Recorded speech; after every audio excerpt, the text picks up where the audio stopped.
Hi, everyone, and welcome to Behind the Numbers. My name is Dave Bookbinder. This is the program where we dig deeper to understand what matters most in business.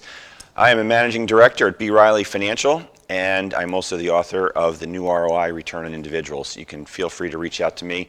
You'll find me on LinkedIn, Facebook, and Twitter. Today, we're going to be talking about the subject of marketing automation. And I'm pleased to welcome my guest, who I would characterize as a serial entrepreneur, Anu Shukla, who's the co-founder and executive chair at Botco AI. Anu, thanks for getting up early to join us today on Behind the Numbers. My pleasure. Thank you for having me. It's a pleasure here. Why don't you tell the audience a little bit about who you are, and then we'll dive in. So as you mentioned, Dave, I am a serial entrepreneur. I've done about 5 companies, in fact, exactly 5 companies, in the whole marketing automation, MarTech, AdTech space. I think one of the most relevant things, other than Botco AI, which I'm a co-founder of right now, is that the first company I ever did was a company called Rubric. And Rubric was a pioneer in the field of marketing automation. About 17 years ago, when I started the company and I went out to get funding, many of the venture capitalists told me that that was an oxymoron, marketing automation. Marketing was really an art and could not be automated. And as a practicing VP of marketing in a B2B environment, I told them, no, it's actually a science. And we raised money. We raised about $13 million for the company over the Series A and B. It was a quick journey. About 18 months later, about 5 companies were trying to buy us, and we were acquired for about $400 million very quickly. But all of the concepts that were in Rubric, persisted and remained in the marketing automation industry, and which saw players like Eloqua, Responses, Marketo, now owned by Adobe. It became actually one of the legs of CRM in a very big industry. And I like to think that we're one of the pioneers that started it all. So that is in a brief my background. And I'm sure we can talk more about different subjects and marketing automation as we go along. Yep, we're definitely going to talk about that, and if we have some time towards the back end of the program, definitely want to explore your journey of entrepreneurship, even if we just touch on it a little bit. But I'm going to start with Botco AI, and in looking at the website, it's characterized as a conversational marketing platform. What does that mean? That means, again, harking back to Rubric. So at Rubric, some of the things we pioneered were email, relationship nurturing, email marketing. We use the internet and websites to really fold that into our marketing automation offering. And other than the addition of, say, some social and some video and some advancement to campaign management, 19 or 17 years later, it's still the same thing. And Botco AI is trying to take the next leap forward into engagement and personalization by using AI and chat technologies to bring that in an enterprise and scalable way to business companies today. And so basically a conversational marketing platform allows you to create a template, a workflow of what a conversation might be in a natural language. And the AI actually drives the natural language response to this conversation. So rather than sending people emails over 6 months, dripping them content, you can actually find out through a conversation, one-to-one, what they're really looking for and give them what they need. Instant is the new, requirement for conversations and for marketing. And, we create that on-demand, engagement that takes lead nurturing or email drip marketing from a 6-month effort to something you could accomplish in 6 minutes. And that's really the next advancement that we have for our marketing automation platform. Yeah, so without asking you to give away your secret sauce or anything that's proprietary, can you help us to understand how the AI component works in this context? The AI component is very much our digital natural language. So we have to have a dictionary, a knowledge base, and the ability to understand English as it's spoken to us, recognize the words, recognize the phrases and sentences in English, and respond intelligently. So rather than have a pure script flow where people are guided through a template and they can only press buttons, we can let people type in free form questions. Because behind it, we have hundreds of thousands of questions and words and phrases that the system is already trained in. That's one part of the AI. The other part of the AI is what I call practical for marketers. Marketers don't have a big budget and they are pre-campaign driven. So you may be promoting one campaign on your website, on social, and you may have the next one in a few weeks. So AI needs to be trained very quickly. So the other AI we have is to take a lot of data, FAQs, white papers, crawling just websites, and to be able to extract from that question answer pairs and understand what the most important things, questions people are going to ask, and train the AI to answer that. So the ability to understand from just pure text exactly what the important data or questions are and frame them in a question answer, that's another part of the AI. So what it does for marketers, it allows you to look at what people typically want and ask, and what information you have, and have that available in a conversational format. So those are just two pieces of the major AI that we have. Yeah, you mentioned something about it enhances the customer engagement experience, I think. And from my personal experience in dealing with what I would call the chatbots of the world, I didn't particularly feel engaged most of the time. I felt frustrated. Talk about how you are driving that engagement then with your product. Yes, I call it the difference between the basic scripted bots and the more advanced AI driven ones. And so in our case, since we are able to understand natural language, we not only create an optimized flow for a conversation and do have the integrations into enterprise systems, so it's more useful. So what you probably experience is chatbots that are do-it-yourself or very basic first generation ones, and you can basically run out of steam in like question number three. In our case, people are able to get the exact information they want because we understand what they type in. We're integrated to systems of record. We have optimized workflows, and we have contextual conversations. So these are just some of the few things that we do. So, for example, we can understand if you're coming from a Google ad for shampoos, and that's just an example, or some kind of a senior living center ad. And then you can ask for, what are the menus, what are the floor plans, and we can actually show all of that to you because we're integrated into systems of records. We can extract that for you. So rather than pointing, clicking, and looking for information, or even using automated chat that runs out of steam in question number three, we can take you most of the way there. And we actually also have the ability to do a live chat handover in case we are at question number 12 that you have, and now we don't have the answer to it. So most uh, most chatbots sort of leave you unsatisfied, as I say, but we try to take you all of the way. Nice. Anu, for the folks who are watching and listening and want to learn more about you or your company, how can they reach out to you? They can reach out to me on LinkedIn. They can reach out to me on my website. So I'm definitely on LinkedIn. You can just Google up my name. I also am at Anu.Shukla at Botco AI. So I'm very open and happy to talk to people. Sounds good. I know we have about just a couple of minutes left to go in this first segment, but I want to slide in one more question because in our prep conversation, you mentioned something about the value to the customers, and you shared a story about how new products get created potentially from the conversations that you're capturing. Can you speak to some of that right here in like 3 minutes?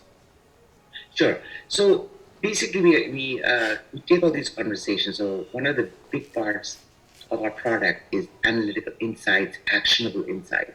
So we are analyzing all of the information from the conversations, and we're producing insights for our clients. So one of our clients, which is it's a big massage franchise, actually found out that people were asking a lot about acne. and they had never been concerned about acne products, about acne reactions, and they were able to come up with a line of products around acne just because they were able to get, understand, and analyze the voice of the customer from these conversations.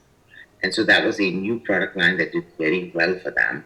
And they would not have found out about it unless they had analyzed or received the insights from the conversational dashboard.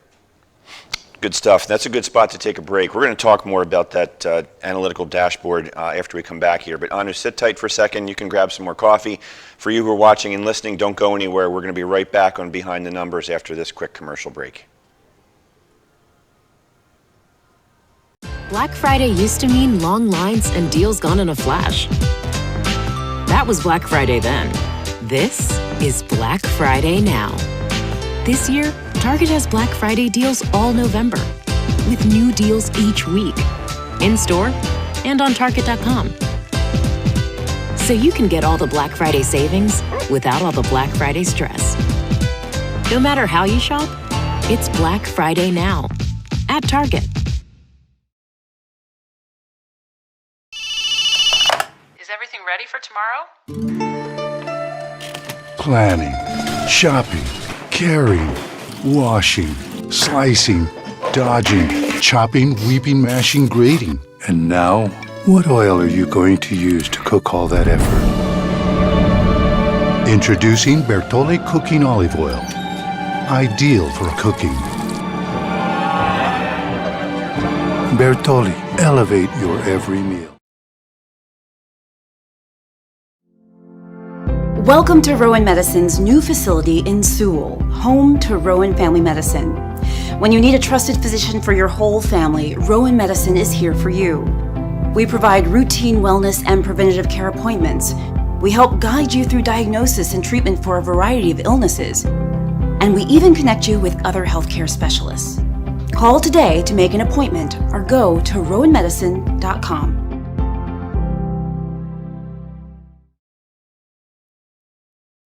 It's Walmart's Black Friday deals for days. Get $87 Chromebooks and score other huge deals this Friday in-store. Shop Walmart's Black Friday deals for days.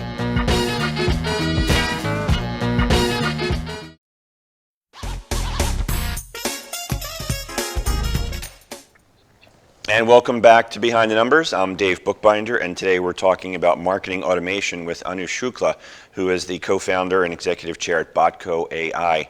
So Anu, we ended the first segment with you alluding to data, right? And I want to start the second segment in talking about how you are capturing it and utilizing it for your clients' advantage here. And again, not asking you to give away the secret sauce, but any insight you might be able to share and how the data is being utilized would be a great insight for all folks who are watching and listening. Right. So people put us either on their Facebook page, we work in Facebook Messenger, or they put us on their website. And basically, we have an avatar that pops up, however they want to position it, and we can have these conversations that have already been pre-programmed and built, and in natural language. And we're capturing every one of these data points. When is the conversation taking place? How many messages? Actual transcripts of the conversation. And we're gathering it all the time. So whether your people or your call center may be available, during business hours, we're awake and the AI is talking to you and gathering information on weekends and evenings and nights. And the dashboard is actually gathering, putting all this data together and analyzing and presenting you in a format where you can actually take some action around it. So what are the main topics of the conversation? Where did we not answer the question correctly? Where do we think there's a better match? Where did it fall completely? That's the training you are. So you can actually go in and change and add better answers or better matches, as we call them, or even add more knowledge into the knowledge base because you didn't anticipate certain questions that are coming up. For example, in the case of our customer, the one about acne products, they had no answer to that. So then they came up with the answer because the question was coming up so often. And then it looks at, where did the conversation fall off? Like, why did it drop off? And then it also looks at the major topics or questions that people had and gives you this trending line. So you're actually able to analyze the voice of the customer in real time. And that is what we call actionable insights.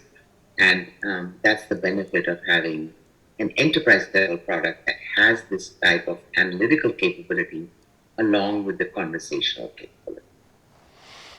As a consumer, I just have to ask you a question, and I recognize these are different platforms, but for all of us who have ever shouted into the phone, agent, agent, agent, does the AI component in the chatbot world recognize frustration and allow someone to take it to a different level? Yes, we call that sentiment analysis. So we can actually look at how many negative words you've said in a sentence and determine whether you're really negative or you're being sarcastic or it's just a normal conversation. So that's what we call our sentiment analysis meter. And we are also trained on certain words, especially in a healthcare or a behavioral health or mental health, sort of environment, to understand words that require you to be transferred to a live agent even if you don't ask for it. So people could say, I don't feel safe in my home. And we would say, you must call 911 or please call us at this number to talk to a counselor immediately, transferring you to a live agent now. So we recognize not safe home as keywords that trigger off an emergency response. So Yeah. those are all pre-programmed, and the AI is trained to handle it. Yeah, that's a great point when you talk about healthcare, mental health or otherwise. I mean, you've got to probably walk a fine line between the HIPAA disclosure requirements and the conversations that you're having. How do you navigate that? So again, at the enterprise level, broad difference comes through because we do have to have regulatory compliance to work with healthcare information.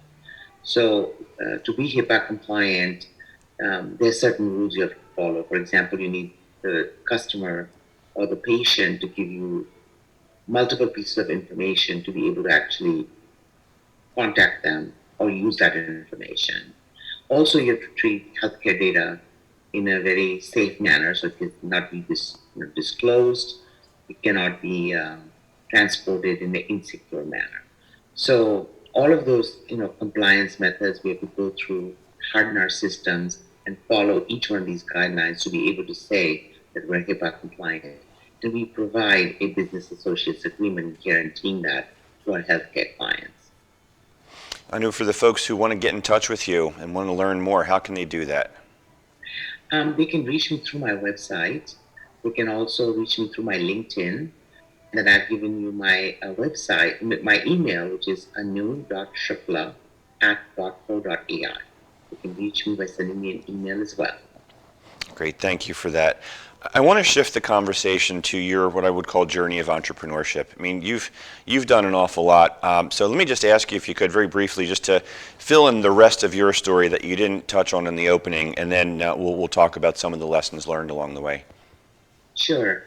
So after Rubrik, which was surprising for us that it was a quick exit and a huge success for our investors and our employees, I understand when we sold the company, we had 65 employees and all of them became millionaires, except with the exception of a few. That was very satisfying. So you could say that I was definitely enjoying the entrepreneurial journey at that time. And rather than I took a little bit of time off, but I quickly started to work on my next venture because I really liked the experience of working with, putting together a team, creating something from nothing, and being able to, work with smart people every day and solve problems for potential customers. The next company I did was a company called MyBuys. MyBuys was all about, it was a recommendation engine for those people that are not Amazon. So, you see this method of saying people who like this also like this. And we were doing that for mid-market retailers. And that company went on to raise about $98 million, actually, not as capital efficient. And it was a long journey, but it eventually did get acquired. After that, I did a company called Tapjoy. Tapjoy started off as my offer pal and was basically a platform to help through performance advertising monetize monetize games and people to sell their virtual currency. And we were one of the first ones to offer that service on Facebook. And because Facebook grew so fast, the games on it grew fast, and so did our revenues. And I think that was the one company I remember that we went to like 100 million in revenue within a year and a half, and extremely profitable, about 30%.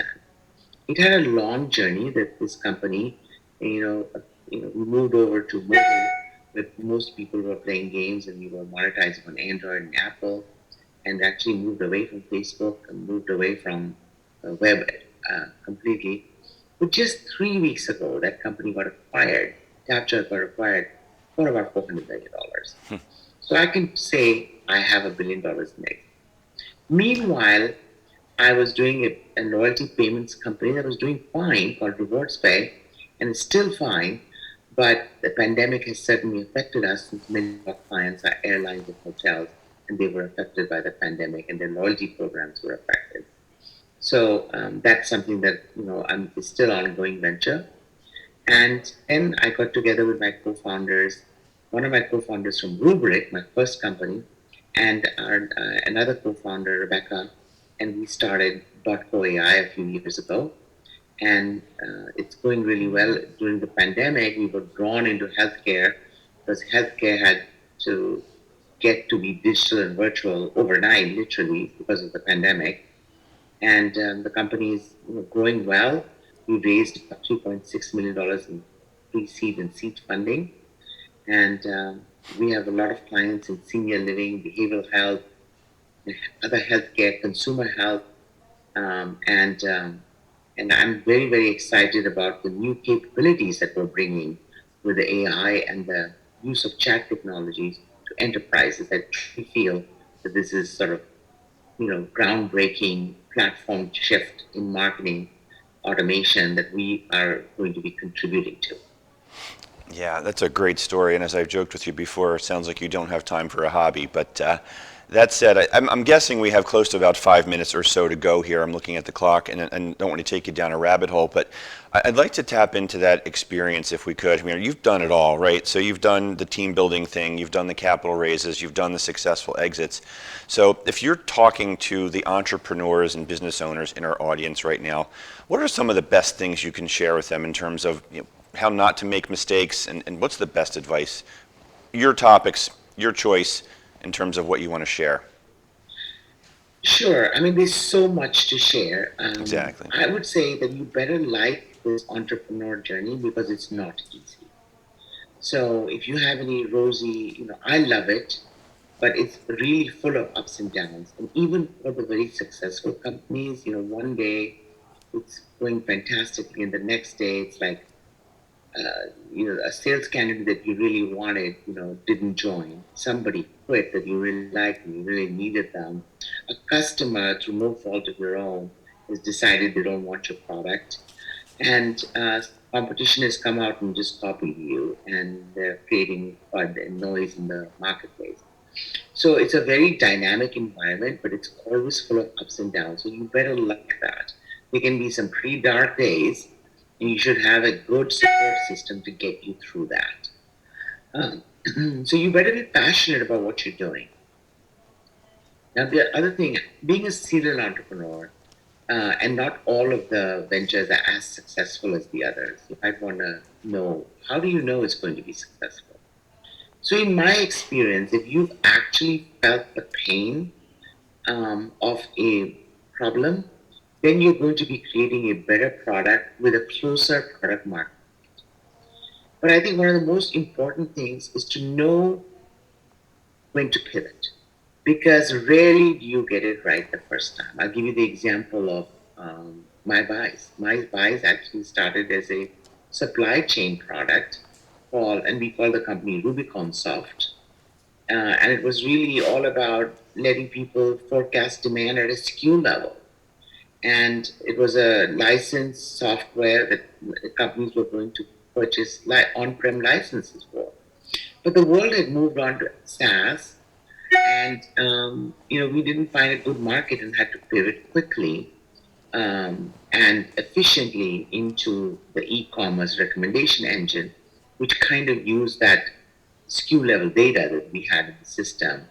And so pivots are possible. Even Tapjoy was a pivot. It was a pivot to Facebook Games, and it was a pivot to move to the platform of mobile phones, because that's what was necessary to survive.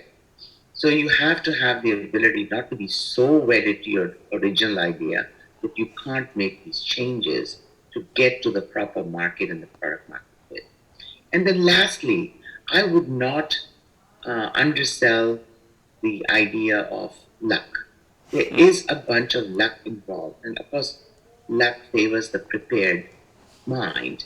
However, if you don't have that element of luck, it's like, hey, I'm just doing all the right things and it's just not working. And that also happens. And as an entrepreneur, you have to be pretty tough to get through that as well. Yeah, that's great stuff. We have literally about 90 seconds to go here, but I want to slide in one more thing because you talked about support system. And I've heard from so many business owners this idea that it's lonely at the top and they lay awake at night feeling that they're the only ones who are wrestling with the solution. So can you just expound a little bit more on the support system in maybe 60 seconds, Anu? So I think one of the things that you need to have is a good understanding with your team. So you can't have a hierarchical organization where you're like calling the shots and telling, the dictator.